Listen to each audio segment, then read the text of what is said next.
What do you have? No, I'm not talking about the money you have in your piggy bank, or how full your closet is, or even whether you own the latest gaming system. I'm talking about the things that each of you has been given by a generous God who loves you more than you could imagine. God has given you time that you can waste, or time that you can use wisely. Sure, I can help for an hour. Be right there. God has given you words you can use to hurt someone. I cannot believe you! Or to make someone stay. Way to go, you rocked it! God has given you unique talents and abilities, gifts you can ignore, or gifts that you can grow. Yes, God has trusted you with so much, and He's with you every step of the way to help you use it wisely. When you show that you truly can be trusted with what is expected of you, others can see God at work in you. And that's why responsibility is an amazing way to worship God with your life. Because worship is about more than just singing loud. It's all about living loud.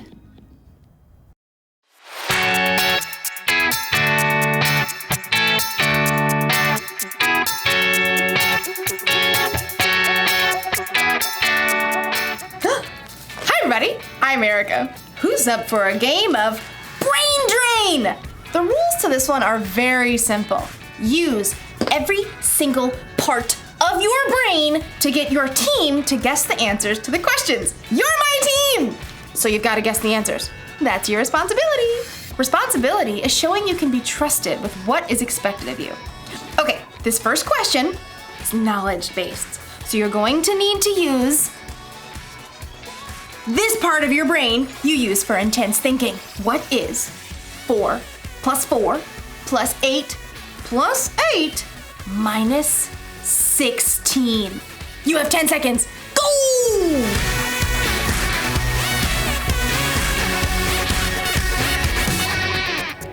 Carry the 1.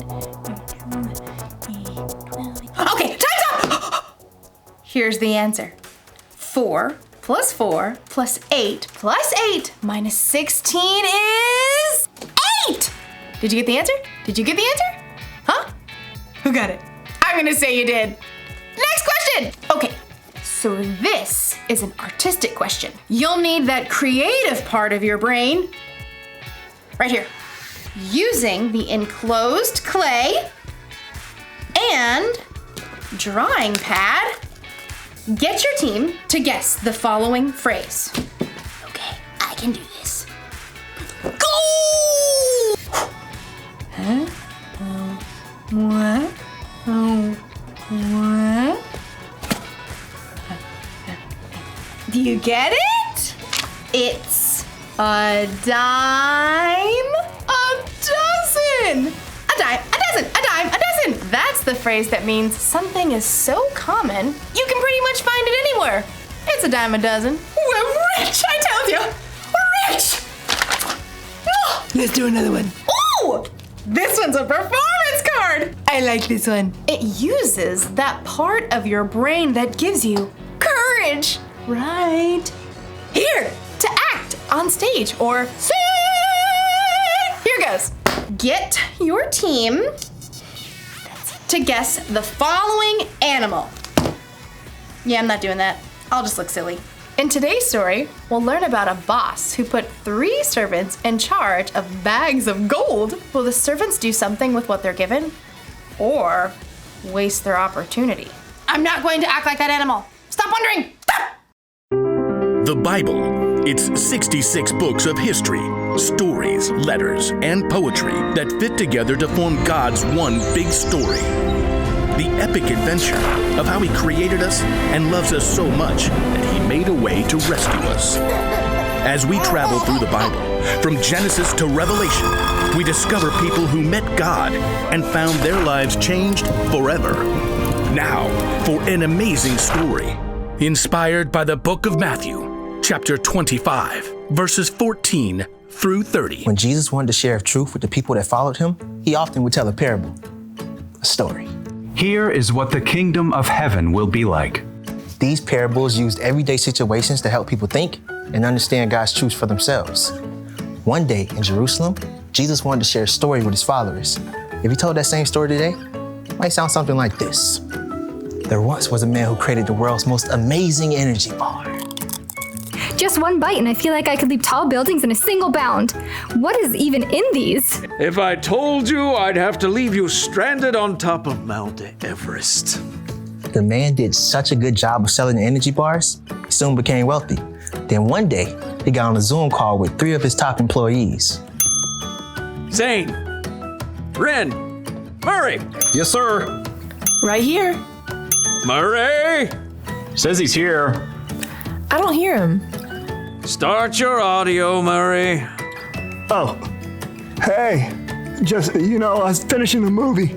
I've called you together for an important purpose. I'm going offline.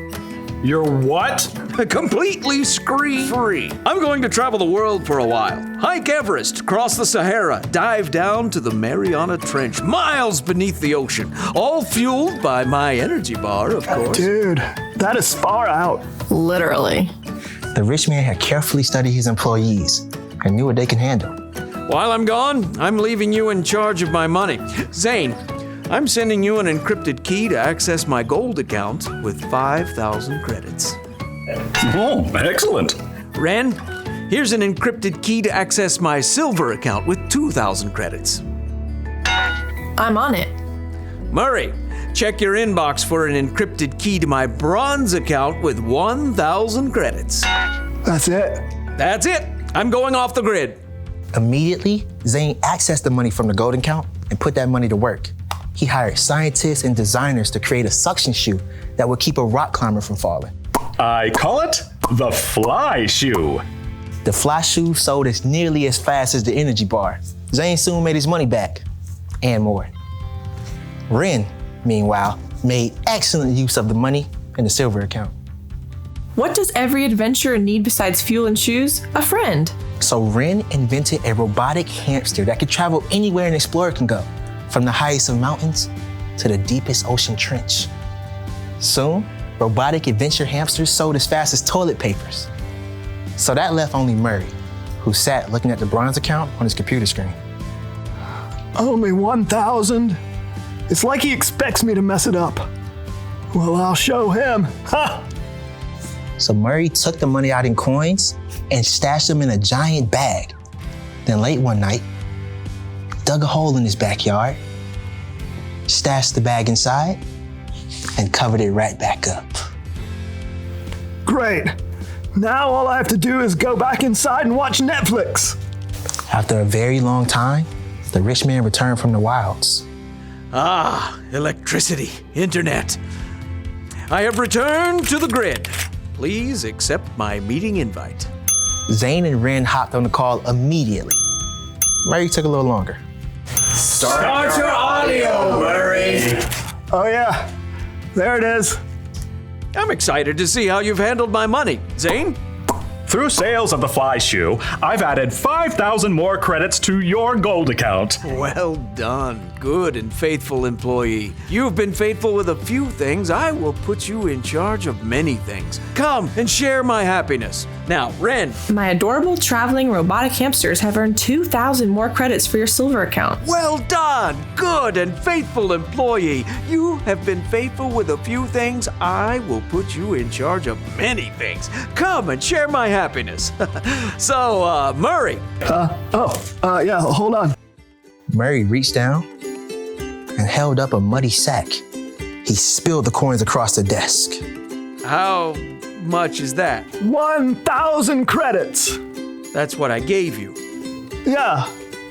Yeah, well, I knew you're a tough businessman. You make money even where you haven't worked for it. I didn't want you getting mad, so I just buried the money. See? It's all safe.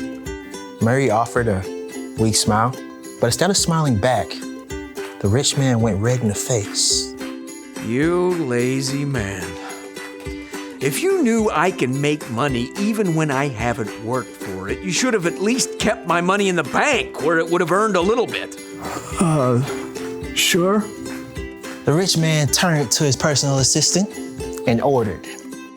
Take Murray's credits and give them to Zane, who already has 10,000 credits. Oh, and take Murray off my payroll immediately. The message of Jesus' story was clear. If you are responsible for what you were given, you'll be given more. If you wasted it, you end up with nothing. When Jesus told the story about the boss and the 3 servants, I think it was really a story about you and me. God is like the boss in the story, and we're the ones he entrusted with bags of gold. Okay, so maybe God didn't actually give you a bunch of gold, but you have definitely been given something. Each and every one of us has been uniquely created. We've been given unique talents and abilities. We use different parts of our brain. We are definitely not a dime a dozen. So, it's up to us to actually use what God has trusted us with. We can't just bury it in the ground and let it go to waste. And I think it's even better if we use what He's given us to make a difference in the world, to love God, and to love other people. So here's the rule for life to remember today. Make the most of what you've been given. So if you've got a talent for singing, then sing out loud and strong. If you're good at intense thinking, then think about how you can make the world a better place. And if you happen to have the talent for acting like a wild animal, then let it out of its cage every once in a while, even if it makes you look silly.